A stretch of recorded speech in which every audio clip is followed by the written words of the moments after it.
Hello friends, পাঁচফোড়ন চ্যানেলটিতে তোমাদের অনেক অনেক স্বাগত। আজ দেখব অতই সোজা খইয়ের মোয়া। চলো, তার জন্য প্রথমেই উপকরণ লাগবে, খই লাগবে। এখানে 200 গ্রাম মতো খই আছে। তোমরা চাইলে অল্পও করতে পারো। এটা দেখো, পরিমাণ মতো এখানে জল নেওয়া রয়েছে। এটা হচ্ছে একটা মেজারমেন্ট কাপ। সেই কাপে এখানে 2 কাপ মতো জল নেওয়া হয়েছে। প্রথমেই একটি কড়াইয়ের মধ্যে, যে কড়াইটায় তোমরা করবে, তার মধ্যে 2 কাপ মতো জল দিয়ে তার মধ্যে এই টেবিল স্পুন 3 চামচ মতো এখানে গুড় দেওয়া হয়েছে। এখানে খেজুর গুঁড়োও করতে পারো, আবার আখের গুঁড়োও কিন্তু করতে পারো। খেতে কিন্তু দুটোতেই সুন্দর হয়।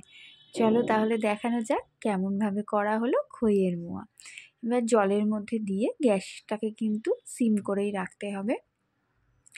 জলের মধ্যে ভালো করে গুড়টাকে গুলিয়ে নিতে হবে। দেখো যেমনভাবে দেখানো হচ্ছে ঠিক একদম এই প্রসেসে করবে, দেখবে অপূর্ব খেতে লাগবে কিন্তু খইয়ের মোয়া। আমাদের এখানে কিছুদিন আগেই বাড়িতে পুজো হয়েছিল, সেই জন্য অনেকটা খই বেঁচেছিল।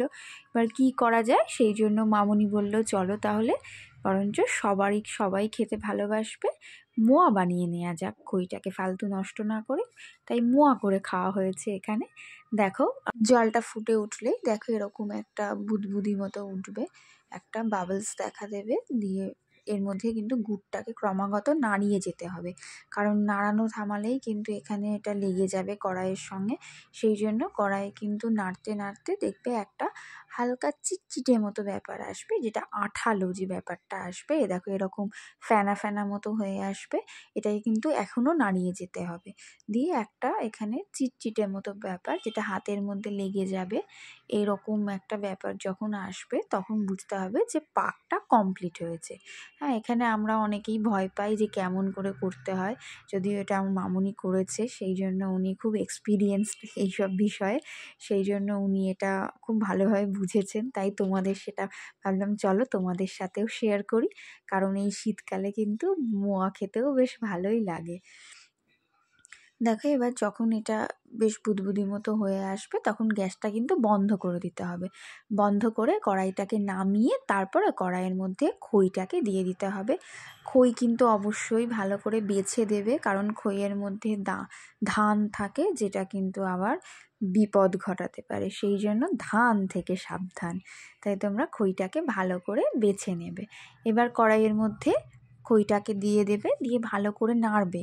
এবার ভালো করে এটাকে কিন্তু মেশাতে হবে যতক্ষণ না গুড় আর খইটা খুব ভালো মতোভাবে মিশে যায়।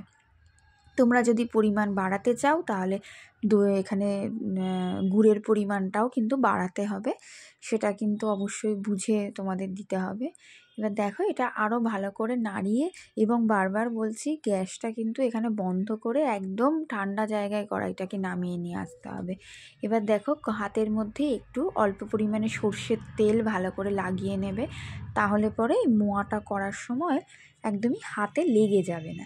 এবার অল্প পরিমাণে প্রথমে খইগুলোকে নিয়ে হাতের মধ্যে এই যেরকমভাবে দেখানো হচ্ছে ঠিক সেরকমভাবেই হাতে পাকাতে পাকাতে প্রথমে কিন্তু একেবারেই হবে না, কারণ একটু খুলে খুলে আসবে। যেহেতু এটা গরম, যত ঠান্ডা হবে ততই মোয়াটা কিন্তু শক্ত হবে। মানে এটা বেশ বাঁধুনিটা ভালো হবে। এটা ভালো করে প্রথমে একটু হালকা চাপ দিয়ে দিয়ে চারপাশটা ঘুরিয়ে ঘুরিয়ে চাপ দিয়ে দিয়ে এটাকে গোল আকার দিতে পারো। এটা অনেকে 3 কোণাও করতে পারে শেপটা। এখানে আমরা গোলই করেছি, অন্য একদিন 3 কোণা করে দেখানো হবে, তোমাদের সাথে শেয়ার করব সেটাও, সেই ভিডিওটাও নিশ্চয়ই শেয়ার করব। এবার দেখো গোল গোল একদম মোয়া হয়ে গেল তৈরি। কত সহজে হয়ে গেল কিন্তু খইয়ের মোয়া। এবার দেখো মোয়াটা কিন্তু একটু হালকা খুলে খুলে আসছে, তাতে কিন্তু ভয় পাওয়ার কিছু নেই। এটাকে ঠান্ডা যখন হবে এটা আবার শক্ত হয়ে যাবে। এটাকে আবার হাতে নিয়ে একটু গোল করলেই এর মধ্যে তোমরা একটু নারকেল কোড়াও দিতে পারো, আবার একটু বাদাম গুঁড়ো করেও এখানে দেওয়া যেতে পারে, তাহলেও এর টেস্ট বেড়ে যায়। এর ওপর একটা করে কিশমিশ দেওয়া হয়েছে জাস্ট সাজানোর জন্য। আর খেতে তো অবশ্যই টেস্টি লাগে, এবং খেতে কিন্তু সত্যি বলছি খুব সুন্দর লেগেছে আমাদের খেতে। তাই আমি চাই তোমরাও বানিয়ে খাও। এটা খেলে কিন্তু অবশ্যই আমাকে জানাবে কেমন লাগলো। দেখো খইয়ের মোয়া দেখে কিন্তু মনে হচ্ছে জয়নগরের মোয়া, কিন্তু খেতে অপূর্ব হয় এটা। অবশ্যই খুব সহজে বাড়িতে বানিয়ে নেওয়া যায়।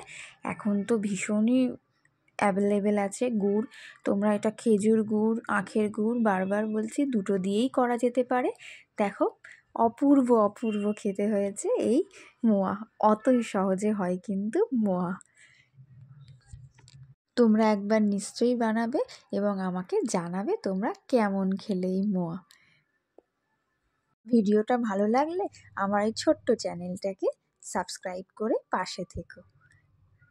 তোমাদের কেমন লাগছে আমার রেসিপিগুলো অবশ্যই জানিও কিন্তু, তাহলে আরও উৎসাহ পাবো।